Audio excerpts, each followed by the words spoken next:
अस्सलाम वालेकुम। Welcome to our YouTube channel Haidari goat and dairy farm. आज का हमारा केस है जी बकरियों के बच्चों का। जिधर भी देखें बकरियों के बच्चों को डायरिया स्टार्ट हो गया बहुत शदीद। पिछले साल भी इन्हीं दिनों में ये हुआ था कि जिन बकरियों की भी डिलीवरी हुई थी उनके ऑलमोस्ट 95% बच्चे जो हैं एक्सपायर हो चुके हुए थे। रीज़न क्या थी? रीज़न थी डायरिया। 4 से 5 दिन डायरिया लगता था उनको।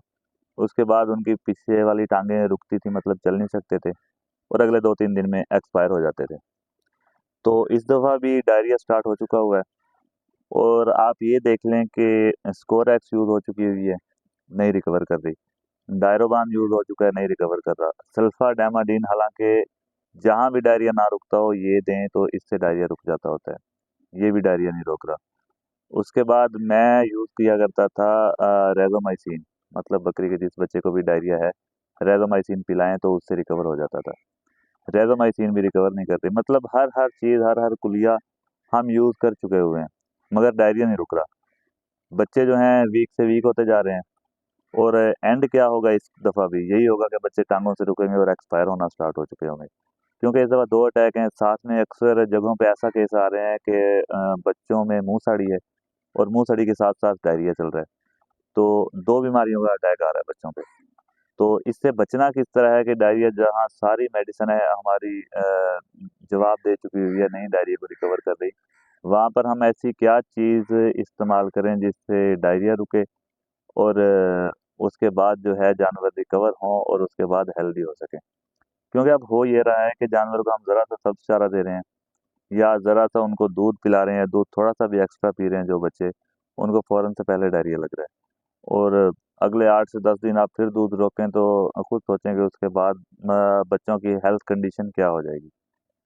तो इसका आज हम इस केस का सॉल्यूशन लेके आए हैं। इंजेक्शंस हैं 2, मैंने ये यूज़ किए हैं। जिस तरह ये यूज़ किए हैं इन्होंने हमें 24 घंटे के अंदर रिजल्ट दिए। तो वो इंजेक्शंस आपके साथ भी मैं शेयर करने लगा हूँ। तो आप भी अपने जानवरों में, ख़ास तौर बकरियों के बच्चों में ये इंजेक्शन यूज़ करें। और नेक्स्ट अगर किसी भी मौसम में डायरिया होता है तो इन इंजेक्शंस को रूटीन बना लें। आपको स्क्योर-एक्स वगैरह इंशाल्लाह किसी भी चीज़ की ज़रूरत नहीं पड़ेगी। तो उसमें सबसे पहले इंजेक्शन आता है एवल। एवल जो है ये बेसिकली हम एंटी एलर्जी इसको यूज़ करते हैं जिन जानवरों को एलर्जी हो रही हो। मगर डायरिया में ये अच्छा रिज़ल्ट दे रहा है। जी, तो ये है एवल। और कंडीशन इसकी कवर की जो है काफ़ी खस्ता हुई है, मगर इसका जो है हम आपको तस्वीर बना के इस वीडियो में दिखा देंगे एवल की। एवल आपने लगाना है एज़ पर बॉडी वेट देख लीजिएगा। तकरीबन बच्चे अगर हैं तो उनमें आप 3 ml तक लगा सकते हैं। दूसरा इंजेक्शन जो है वो है टाइजेंट। टाइजेंट में हमारे पास टेलोसिन होता है 10%, और जेंटामाइसिन होता है 5%। ये है जी इंजेक्शन टाइजेंट। ये दोनों हमने इस्तेमाल करने हैं।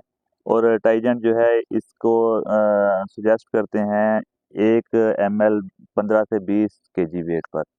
तो आप ये भी एवरेज वही 2 से 3 ml लगेगा। तो इसको आपने रूटीन ये रखनी है कि 3 दिन आप इसे रेगुलर यूज़ करें।